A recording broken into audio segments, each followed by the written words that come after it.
Assalamualaikum warahmatullahi wabarakatuh.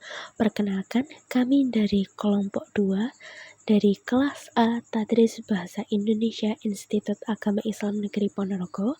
Pada video kali ini kami akan memberikan penjelasan tentang hermeneutika yang akan dipresentasikan oleh Oktavia Triwulandari, Sekar Putri Hapsari, Safri Iqbal Husaini, dan Sinta Ersma Afiatur Rahmah.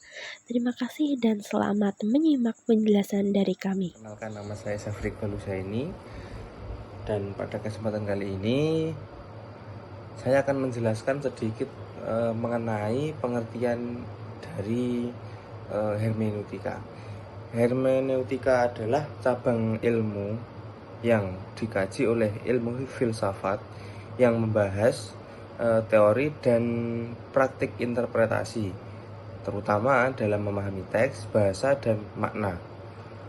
Kata dari hermeneutika itu sendiri berasal dari bahasa Yunani, berbunyi hermeneuin, yang berarti menafsirkan atau menjelaskan, dan berhubungan dengan dewa Hermes yang dalam mitologi Yunani berperan sebagai penyampai pesan dari para dewa kepada manusia. Dalam pengertian modern, hermeneutika telah berkembang menjadi studi yang luas tentang bagaimana manusia memahami dan menginterpretasikan dunia di sekitar mereka melalui teks, simbol, tindakan, dan pengalaman.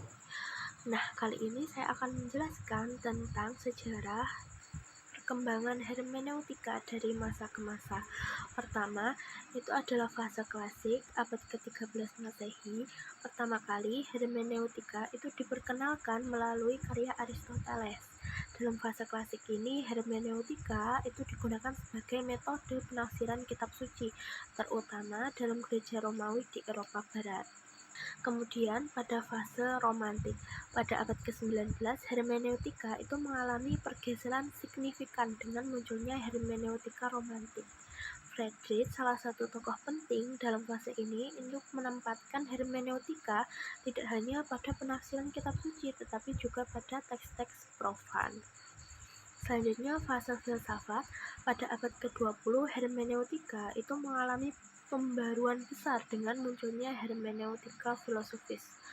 Martin, salah satu filsuf terkemuka pada abad ke-20, itu memandang hermeneutika sebagai proses klarifikasi identitas dan permasalahan keberadaan manusia. Nah, Hans-Georg Gadamer itu menggabungkan teori dari Martin Heidegger dengan konsep estetika, menekankan bahwa keinginan untuk mengungkapkan dirinya melalui tindakan manusia, terutama melalui bahasa. Kemudian di fase modern, pada akhir abad ke-20, hermeneutika itu mengalami pembaruan pembahasan dengan munculnya teori Paul Ricoeur. Ricoeur itu mendefinisikan hermeneutika sebagai cara menginterpretasi teks, tetapi dengan cakupan yang lebih luas. Teks yang dikaji dalam bentuk hermeneutik Ricoeur bisa berupa teks baku, simbol, atau mitos. Tujuannya adalah untuk memahami realitas yang sesungguhnya di balik keberadaan teks tersebut. Perkenalkan, saya Oktavia Triwulandari ingin menjelaskan poin C, yaitu tokoh-tokoh penting dalam hermeneutika. Di sini terdapat 6 tokoh. Yang pertama yaitu Richard Ernest Daniel Schleiermacher 1768 sampai 1834. Beliau ini adalah salah satu tokoh paling berpengaruh dalam sejarah hermeneutika. Ia dianggap sebagai pendiri hermeneutika karena ia merupakan filsuf Jerman yang pertama yang terus menganggap hermeneutika dan menghidupkannya kembali sebagai teknik penafsiran dalam tradisi gereja. Selanjutnya, pada tokoh kedua yaitu Wilhelm Witthey pada tahun 1833 sampai 1911. Beliau adalah sejarawan pertama tradisi hermeneutika yang mengembangkan hermeneutika sebagai dasar ilmu humaniora yang disebut sebagai humaniora. Ketiga yaitu Hans-Georg Gadamer 1900 sampai 2002. Beliau juga seorang filsuf Jerman yang karirnya mencapai puncaknya pada tahun 1960 yang ketika ia memiliki karya monumentalnya yaitu Trad and Method, dan karya ini tetap menjadi rujukan hermeneutika modern hingga saat ini. Tokoh keempat yaitu Paul Ricoeur 1913 sampai 2005. Beliau juga salah satu filsuf. Beliau filsuf kontemporer yang mengembangkan hermeneutika. Dia mengembangkan hermeneutika lebih jauh. Ia menekankan bahwa hermeneutika bukan hanya tentang interpretasi teks, tetapi juga tentang pengungkapan makna yang tersebut di balik teks. Yang kelima yaitu Jürgen Habermas pada tahun 1929 sampai sekarang. Beliau juga filsuf Jerman yang terkenal dengan kontribusinya dalam teori komunikasi dan demokrasi. Yang keenam atau yang terakhir yaitu Jacques Derrida pada tahun 1930 sampai 2004. Beliau ini adalah filsuf Prancis yang terkenal dengan kontribusinya dalam dekonstruksi, yang mengembangkan hermeneutika dalam konteks dekonstruksi, menekankan bahwa makna tidak pernah stabil dan dapat dipertahankan kembali dalam setiap interpretasi. Lanjut, kita akan masuk ke bab D atau yang poin D itu tentang prinsip-prinsip yang mendasari dari praktek hermeneutika. Di sini hermeneutika itu sebagai seni atau ilmu penafsiran yang beroperasi berdasarkan sejumlah prinsip dasar yang membantu dalam proses memahami makna teks. Nah, di sini ada satu poin.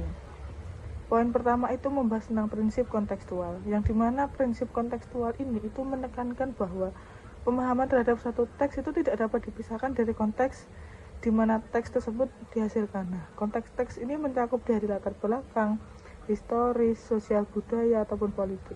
Nah, seperti itu.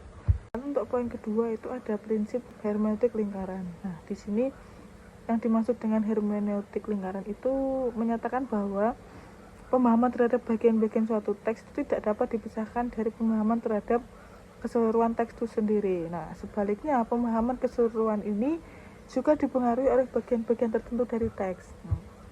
Itu dari penjelasan dari prinsip hermeneutik lingkaran. Lalu yang ketiga, itu ada poin prinsip subjektivitas dan objektivitas. Di sini dalam praktik hermeneutika itu terdapat keseimbangan antar subjektivitas dan objektivitas. Di sini subjektivitas itu merujuk pada pengalaman pribadi ataupun latar belakang ataupun budaya ataupun sosial atau perspektif individu yang dapat mempengaruhi cara seseorang untuk memahami teks. Nah, di sisi lain objektivitas itu berusaha untuk mengurangi pemahaman pribadi ataupun pengetahuan seseorang dengan mengandalkan analisis yang lebih sistematis dan berbasis pada bukti. Lalu yang ke poin 4 itu ada prinsip dialogis, di mana prinsip dialogis ini menekankan pentingnya interaksi antar pembaca dan teks. Yang poin kelima itu ada prinsip keseimbangan tradisi, yang di mana prinsip keseimbangan tradisi ini menyatakan ataupun menjelaskan bahwa setiap interpretasi tidak terlepas dari tradisi intelektual dan kultural yang sebelumnya. Lalu ada poin ke-6 itu ada prinsip keterbukaan terhadap makna baru, yang dimana prinsip ini itu lebih menekankan pada pentingnya keterbukaan terhadap makna baru yang mungkin muncul pada proses interpretasi. Nah, itu tadi dari beberapa penjelasan prinsip dari pemahaman hermeneutik.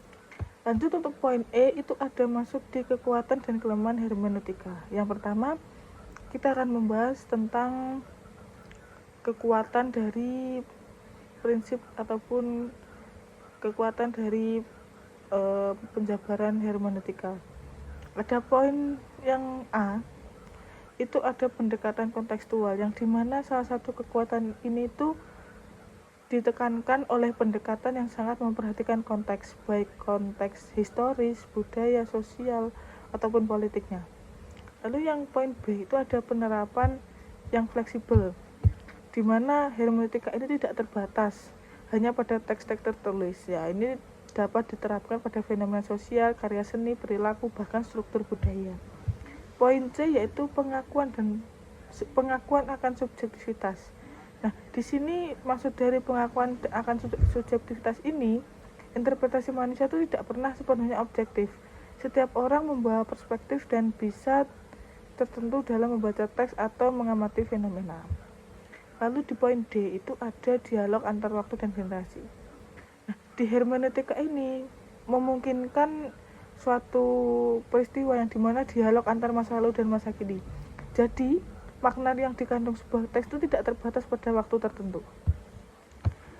Lalu ada poin E, itu memahami makna yang kompleks. Di sini hermeneutika itu sangat cocok untuk menafsirkan teks ataupun fenomena yang memiliki kedalaman simbolis atau metaforis. Nah, yang kedua kita akan masuk ke dalam kelemahan hermeneutika.